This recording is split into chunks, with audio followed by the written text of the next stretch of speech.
Bonjour. Salut. Salut à toutes. Bonjour les amis. Non putain, les gens t'aiment pour ce que t'es. Salut, c'est Simon. Bonjour, je suis Simon. Je prépare une vidéo. Non, je fais un tennis. Oui, je prépare la vidéo sur le super film australien qu'on a vu la semaine dernière. Mad Max. Mais non, le film avec beaucoup de tension là. Bah, Mad Max. C'est une histoire de vengeance, Mathieu. Mad Max. Non, c'est extrêmement violent, brutal, très gore, il y a des mecs qui ont des rouilles dans le film. Mad Max. Ça se passe au 19e siècle. Mad Max. Le héros est une héroïne, c'est une femme. Mad Max. Ok, ouais, c'est Mad Max. Mad Max, ouais, Mad Max. C'est tout pourri, Mad Max.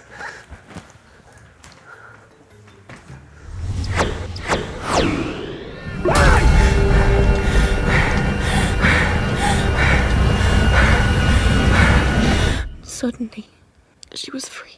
Bonjour à tous, c'est Simon et je suis avec vous pour vous causer de The Nightingale, un nouveau long métrage qui sort en Blu-ray et en DVD le 15 avril et dont on avait très envie de vous parler parce que pour nous c'est un des gros chocs de ces dernières années qui nous vient d'Australie. The Nightingale, c'est le second long métrage de Jennifer Kent, c'est la réalisatrice de The Babadook qui avait été très remarquée, qui avait gagné un grand prix au Festival de Gérardmer il y a quelques années et qui s'était imposé déjà comme un premier film sacrément étonnant avec beaucoup de style, beaucoup de maîtrise, qui traitait de sujets, de thèmes, de motifs qu'on ne voyait pas souvent dans le cinéma fantastique ou horrifique en général et qui apportait, on va dire, des thématiques ou un regard plutôt féminin dans un genre qui n'en voit pas si souvent que ça, des regards comme ça. Du coup, on était très impatients de découvrir sa nouvelle création et alors on savait que ça allait être une histoire de viol et de vengeance dans l'Australie du 19e siècle, du début du 19e siècle. C'est effectivement de ça que ça parle puisqu'on va suivre les aventures de Nightingale, c'est le surnom d'une jeune femme qui vit donc en Tasmanie, qui est une petite île à côté de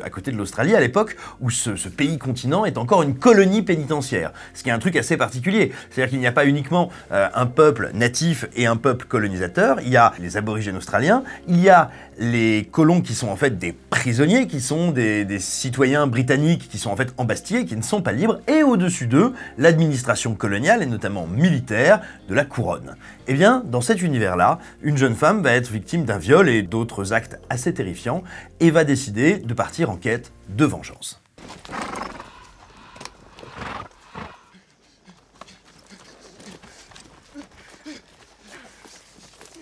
Le film a été présenté pour la première fois lors de la Mostra de Venise de l'édition 2018. C'était il y a 3 ans.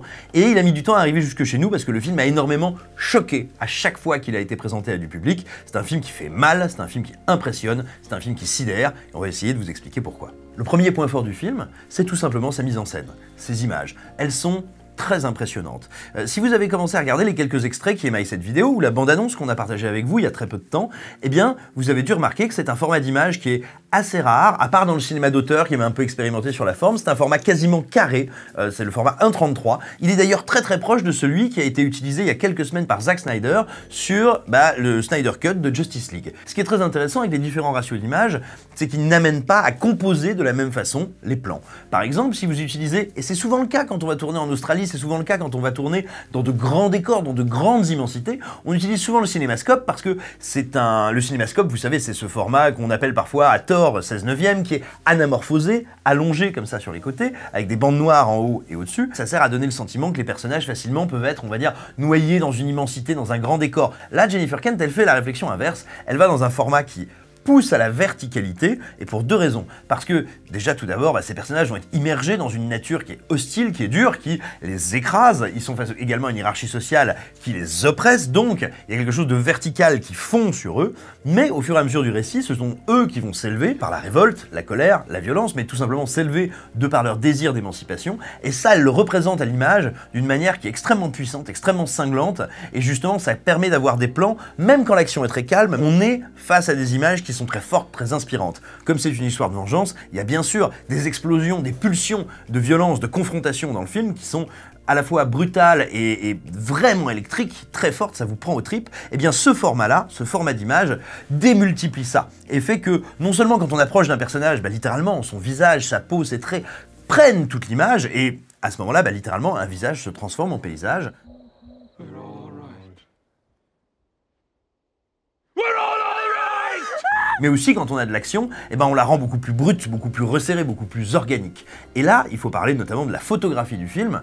Vous avez vu, évidemment, que ce soit des Mad Max, que ce soit Razorback, que ce soit Wake in Fright, la représentation classique de l'Australie, à travers notamment ce décor, cette nature qu'on appelle le bush australien, qui amène des couleurs très chaudes, très saturées, ce rendu souvent très granuleux de la pellicule. Et bien là, elle va aller chercher quelque chose d'autre, Jennifer Kent. Ça se passe en hiver en Tasmanie, et on est dans des teintes beaucoup plus âpres, beaucoup plus rugueuses, beaucoup plus froides. Et ce qui est très fort, c'est montrer le jaillissement de la colère, et donc des émotions, de l'humanité, dans une image et dans un décor qui est plutôt saturé à l'origine, au début du film, de gris et de bleu. Et tout d'un coup, ça renouvelle la manière de représenter ce territoire, et ça permet d'accompagner formidablement la grande révolte qui anime ces personnages. Bloody dangerous riding with that. Blow your head off. You need to move. Move, boy! Et puis, il faut que je vous touche un mot de ces trois comédiens, parce que c'est bien beau d'avoir un écrin superbe, plastiquement, esthétiquement, mais si vous n'avez pas de très bons acteurs et de très bonnes actrices pour donner de la chair à tout ça, bah ça fonctionne pas. Or là, il y a trois comédiens exceptionnels. Dans le rôle principal, la protagoniste, elle est interprétée par Eileen Franciosi, et elle a une amplitude de jeu, moi, que je trouve extrêmement impressionnante. Qu'elle soit dans la sobriété, qu'elle soit dans des moments d'explosion, elle est toujours d'une justesse absolument remarquable. À ses côtés, il y a Baikali Ganambar, qui lui aussi a un personnage qui va passer, on va dire, par vraiment des états extrêmement différents, et il arrive toujours à les capturer avec beaucoup de finesse. Il a un rôle qui est très physique, mais on va dire, c'est une physicalité qui est sans cesse en dialogue avec, on sent une intériorité très forte, très tourmentée. C'est très très beau ce que réalise ce comédien. Je crois qu'il est danseur à la base, et ça se sent, c'est évident. Il a une manière d'utiliser son corps, d'évoluer dans l'espace, d'évoluer dans le cadre, qui est très impressionnante de finesse, de poésie. Et puis, dans le rôle du salopard, monstrueusement salopard, il y a Sam Claflin, comédien britannique, qui joue donc ici un officier de la couronne qui n'est pas la moitié d'un salopard, donc, et qui, honnêtement, a quand même le courage d'embrasser un rôle dans lequel il ne doit pas être évident de s'immerger, et il le fait très bien. You stupid fucking punchheads! Je vous le disais, c'est donc l'histoire d'une quête de vengeance provoquée par le viol que subit notre héroïne. Ce qui est intéressant, c'est que ça inscrit donc The Nightingale dans un sous-genre du cinéma qu'on appelle le Rape and Revenge, dont il est considéré grosso modo, on va dire, qu'il se cristallise et qu'il trouve sa forme définitive dans les années 70, et il a des représentants tels que Mrs. 45 d'Abel Ferrara, tels que L'Ange de la Vengeance, ou par exemple I Spit on Your Grave. Tous ces films, on va dire, et attention, ce que je vais dire n'est pas une disqualification, hein, moi c'est un sous-genre que j'aime assez, tous ces films, on va dire, ont pour eux, en général, on va dire, d'utiliser la question du viol et de la vengeance comme une bonne excuse pour finalement faire des récits un peu crapoteux, un peu voyeuristes, un peu douteux humainement, mais on va dire qui vous secouent, quoi, qui sont des épreuves de cinéma assez particulières. Moi, c'est quelque chose que je trouve intéressant, mais voilà, il faut pas se leurrer. On a parfois présenté ça comme un genre du féminin prenant de la puissance. C'est très discutable comme point de vue. Mais ce qui est intéressant, c'est que ces dernières années, il y a plein de réalisatrices qui ont décidé de s'emparer de ce genre-là pour en proposer des relectures. Et il y en a qui sont passionnantes, comme Revenge de Coralie Farja, qui est littéralement une relecture acidulée, cartoon, gore, des codes de ce genre-là. Moi, ce que j'aime beaucoup avec Jennifer Kent, c'est qu'elle ne se contente pas on va dire, de digérer le programme du Rape and Revenge, elle feint de le prendre pour en redistribuer complètement les cartes. Et notamment, elle va l'utiliser pour questionner comment est née l'Australie, d'où vient ce qu'on pourrait appeler l'âme de l'Australie et quel est l'ADN de cette nation-là. Elle va tout simplement injecter du sens et du symbole. Ce que je veux dire par là, c'est que souvent dans le Rape and Revenge, ou dans le cinéma de genre en général, et dans les survival, on a un personnage qui est agressé, dominé, victime, qui va se rebeller, se venger, ou à tout le moins porter le fer à ses adversaires, au méchant, au mal, à celui qui domine, à l'oppresseur. Eh bien, ici c'est beaucoup plus compliqué. Je vous touchais un mot au tout début de la vidéo du fait que l'Australie a été une colonie pénitentiaire. Et bien du coup, on n'a pas seulement des colons et des colonisés, on a des colons, des prisonniers et des natifs. Et ça fait des strates de pouvoir, d'influence, des rapports de force beaucoup plus complexes que ce qu'on voit d'habitude. Tous ces personnages vont s'entrechoquer, ce qui fait que tout d'un coup, la violence surgit et à la manière d'une boule de neige grossit jusqu'à provoquer une avalanche. Et bien ça, c'est justement des rapports de force, des rapports de classe qui s'entrechoquent, et l'intelligence, la précision et la finesse avec lesquelles le film les représente, c'est assez passionnant. Le film est beau, il est brillamment interprété, il est d'une rare intelligence quand on cause de son écriture, et puis enfin, ce qui achève d'en faire une énorme claque, c'est que c'est un film qui est capable à certains moments de délivrer entre deux accès de violence des espèces de bulles de poésie et d'humanité qui sont absolument sidérants. Que ce soit le moment où on réalise que ça n'est évidemment pas un hasard et que c'est très bien amené, que nos deux personnages ont des surnoms qui les ramènent à des oiseaux,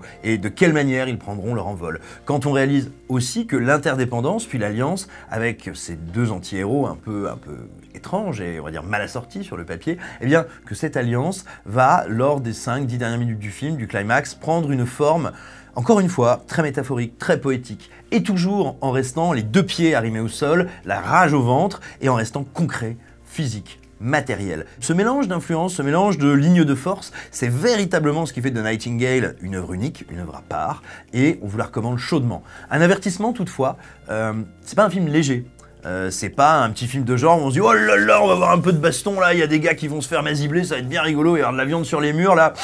Non, non, c'est un film qui est extrêmement stimulant, qui a une ampleur gigantesque. Néanmoins, il est dur, il est radical, il est jusqu'au boutiste. Vous qui entrez dans ce territoire-là, c'est un territoire qui va exiger beaucoup de vous, qui va vous mettre des grosses tartes dans la gueule et qui ne vous pissera pas dessus pour vous éteindre quand vous prendrez feu. Parce que vous prendrez feu. Cette vidéo se termine, on espère qu'elle vous aura plu, on espère qu'elle vous aura passionné, surtout qu'elle vous aura donné envie de voir le film. Enfin non, c'est pas vrai, surtout qu'elle vous aura donné envie de vous abonner, de commenter, de liker, de nous dire des choses gentilles, de nous dire des choses méchantes. N'hésitez pas à insulter ma maman, déjà d'une parce qu'elle l'a bien mérité, et de deux parce qu'à l'heure où vous regardez cette vidéo, moi je m'occupe de la vôtre.